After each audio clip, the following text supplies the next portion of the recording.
અહીંયા ભજન તમને ક્યાંથી ક્યાં પોગાડે, ભજન છે ને ક્યાંથી ક્યાં પોગાડે, ભક્તિ તમને ક્યાંથી ક્યાં પોગાડે.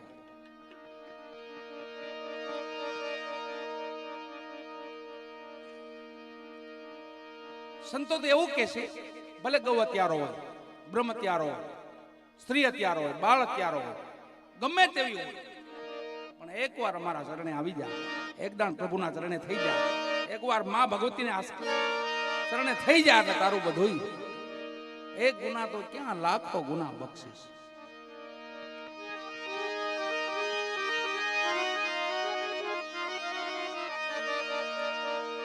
એમ મહાપુરુષો આપણા બધા ભજનમાં જોઈજો, બિગડે સો બન જાવે, સમજ કર બિગડે સો બન જાવે. બધા બગડ ગયેલા હતા, એમાંથી બધા મહાપુરુષો જેસલજી જો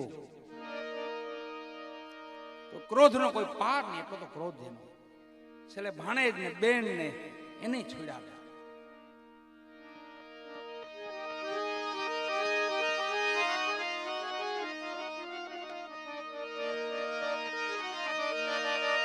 એવો એક મહિમા ભજન ક્યાંથી ક્યાં પોગાડે, એનો મહિમા. બારોટિયા જેવો માણા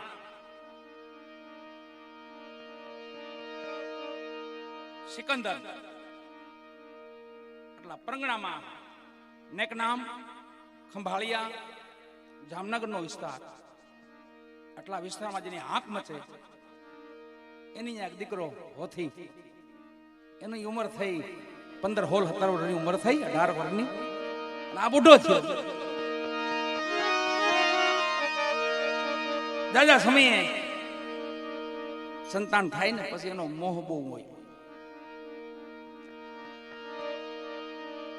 પણ પોતે બારવટિયા જેવો માણસ એટલે એના દીકરાને કીધું, બેટા આ પરંગણામાં આપણું નામ છે. હોથી પણ એવા, બાપા કઈ મૂંઝાવમાં તમે, હું બેઠો છું, હવે તમે કઈ ઉપાધિ કરો માં, તમે ખાટલો ઢાળીને બેહો, ઢોલિયો ઢાળીને બેહો, લાવો બંદૂક મારા હાથમાં. અને હથિયાર લીધું હાથમાં, આજુબાજુના પરંગણામાં આંખ મચાવવા માંડ્યા. પણ સમય આવ્યો ને, એક સમય જંગલમાં ગયેલા સસલાઓ અને તેતરનો શિકાર કર્યો, બેને મારીને જોડી ભરી, હાથમાં હથિયાર છે, બંદૂક જેવું છે. નેકનામ બાજુ જતા હતા, એના વચ્ચે પાણીની તરસ લાગી. પાણીની તરસ લાગી તો પોતાનો વિચાર આવ્યો કે વાડી આવે તો પાણી પી લઉં, પછી હાલો. બરાબર એક વાડી આવી, પગથિયા વાળી વાવ, બહાર શિકાર મૂક્યો, બંદૂક મૂકી, પાણી પીવા ઉતર્યા. એ અંદર પાણી પીવા ગયા, આમથી 2 મહાપુરુષો આવ્યા કે જેનું નામ હતું સદગુરુ મોરાર સાહેબ અને સદગુરુ ત્રિકમ સાહેબ. ઈ જ વાડી આવીને બે વાડી સુંદર મજાની લીલી વાડી હતી, એટલે ત્યાં એક વૃક્ષ નીચે બેઠા અને ચલમ બનાવીને 2 મહાપુરુષો દમ મારે છે.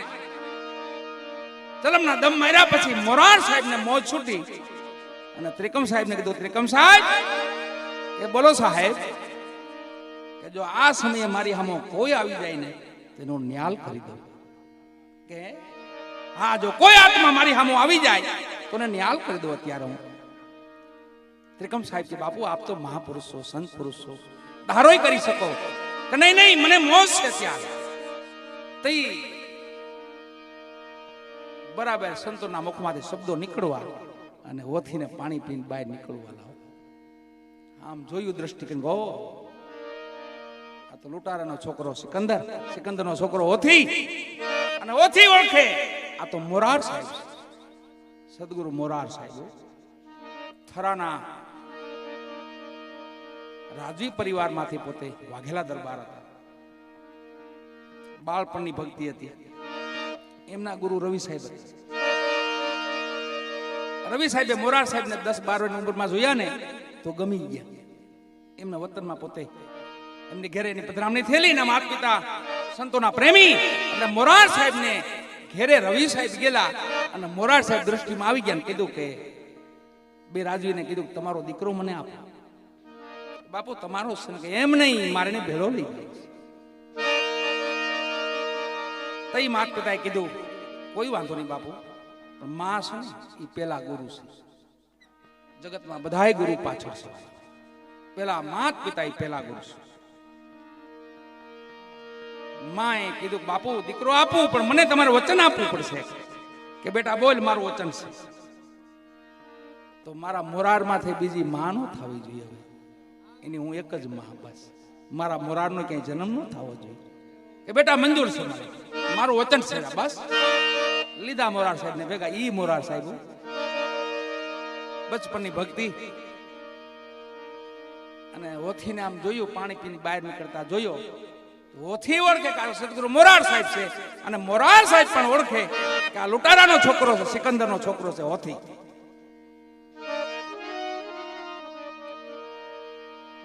પણ શબ્દો મુખમાંથી વચનો નીકળી ગયેલા, નિહાલ કરી દઉં. બોલાયો ભાઈ, બેટા હોથી. હા બાપુ. અહીંયા આવો બેટા, અહીંયા આવો, પાંચ બે. હવે એ સમય આભડસઠનો જમાનો, આથી 200 હવા 200 વર્ષ પહેલાની વાત છે. મોરાર સાહેબ ને 200-250 વર્ષ થયા. આભડસઠનો જમાનો.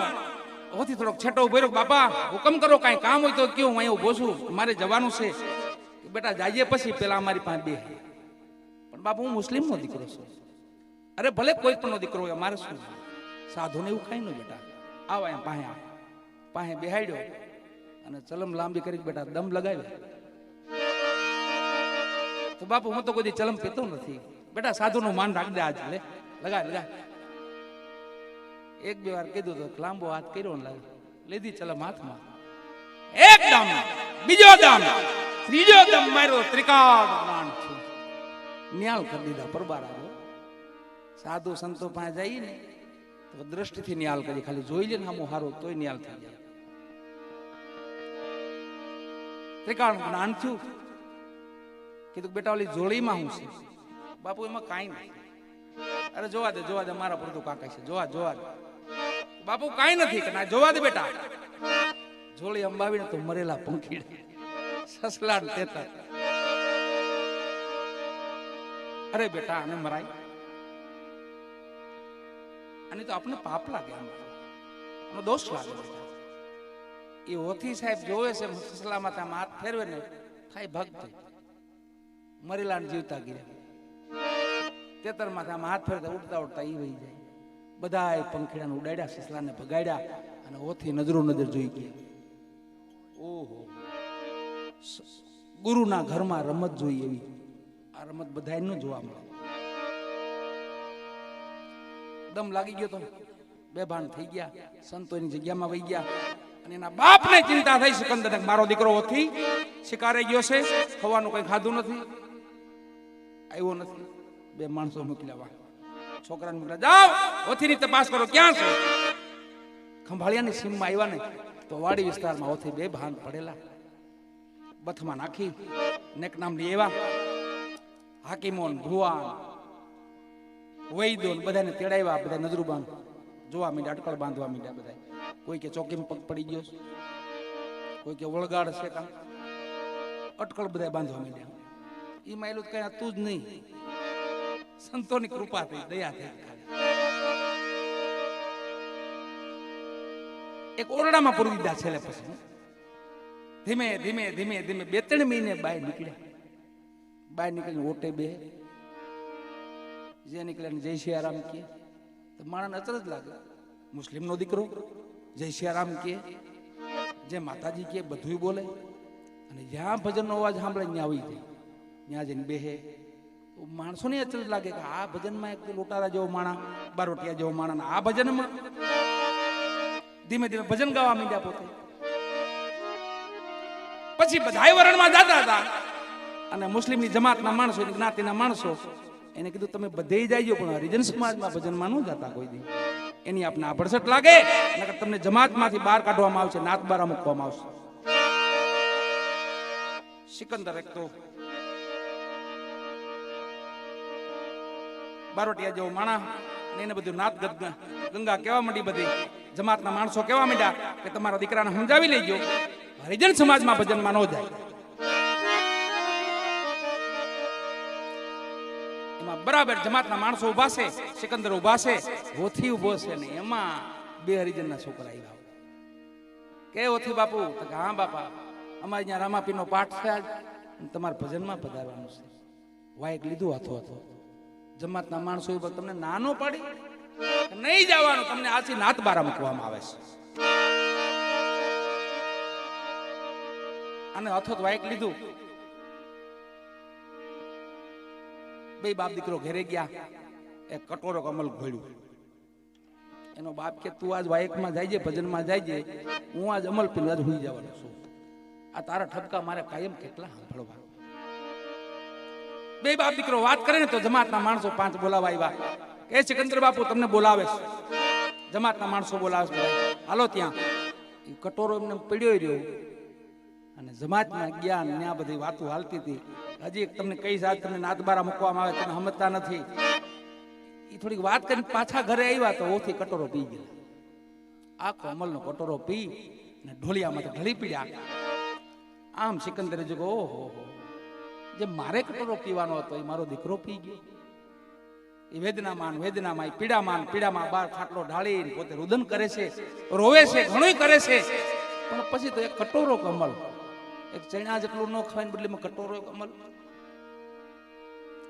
અને રાતનો મધરાતનો ગજર ભાંગ્યો વાલા 2 વાગ્યા અને ઉપરથી અવાજ આવ્યો આમ થયો, અલાહો નબીજી રામ રહીમાન એક કરી જાણો, સમૃદ્ધ સુધરે મનખા મેરા, તુહી નબીજી તુહી નબીજી તુહી.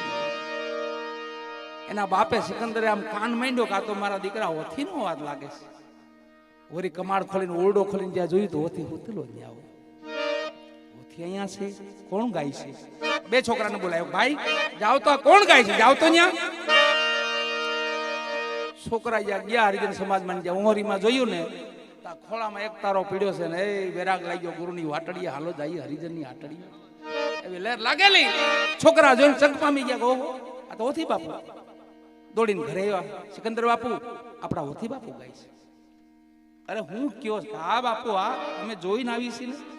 એમ ઓરડો ખોલીને બધા હું તો ઈ કોણ? ન્યાય હોતી. બાપુ અમે ખોટું નથી બોલતા, પાછા બીતા બધા. બાપુ ખોટું નથી બોલતા, તમે ભેગા આવો જો. કડિયારી લાકડી લઈ ગયા હાથ મારા ડાંગો. આ તો એની ખેર નથી, મારો દીકરો જાદુગર બની ગયો. 2 રૂપ ધારણ કરવા માંડ્યો, પણ આજે એની ખેર નથી. ઉપાડી લાકડી હાથમાં આવો. હરિજન સમાજમાં જઈને ત્યાં જોયું તો ઓથી બાપુ ખોળામાં એક તારો પીડો, વેરાગ લાગ્યો, ગુરુની વાટડી હાલો જાય હરિજનની હાટડીએ. બાજુમાં જઈને આમ બાવડું પકડીને આમ ખેંચાઈ જાય. અગ્નિને ડાઈ ગઈ. અગ્નિને ભૂલ માંડો ને તોય બળો, સાઈ નડો તોય બળો. અખતરો કર્યો, સાઈ નડશે ને તોય બળશે, અને ભૂલમાં જોડાઈ જાય તોય બળશે. સત્ય નડાઈ ગયું. એને ત્રિકાળ જ્ઞાન છું. 80, 85, 95 વર્ષે 90 વર્ષે એને ત્રિકાળ જ્ઞાન ઓળખી ગયા. આ તો મારો નાથ છે, ભગવાન છે. અને એ ઓથી નહોતા, એ દ્વારકાધીશ હતા. ઓથી વાયક લીધું હતું ને એટલે દ્વારકાધીશ એનું વાયક પાળવા માટે ઓથી બનીને ભજન કરતા હતા. એને ત્રિકાળ જ્ઞાન જો. અરે મારા બાપ તમે અહીંયા, કે મારો ભગત ક્યાં? કે પ્રભુ તો એક કટોરો કમલ પીને હોતું, હાલ મને ન્યા લઈ લે. ભગવાન એનો બાપ સિકંદર આવે ત્યાં ઓથી સામું જોયું ને તો કે બેભાન અવસ્થામાં ઓથી પડેલા.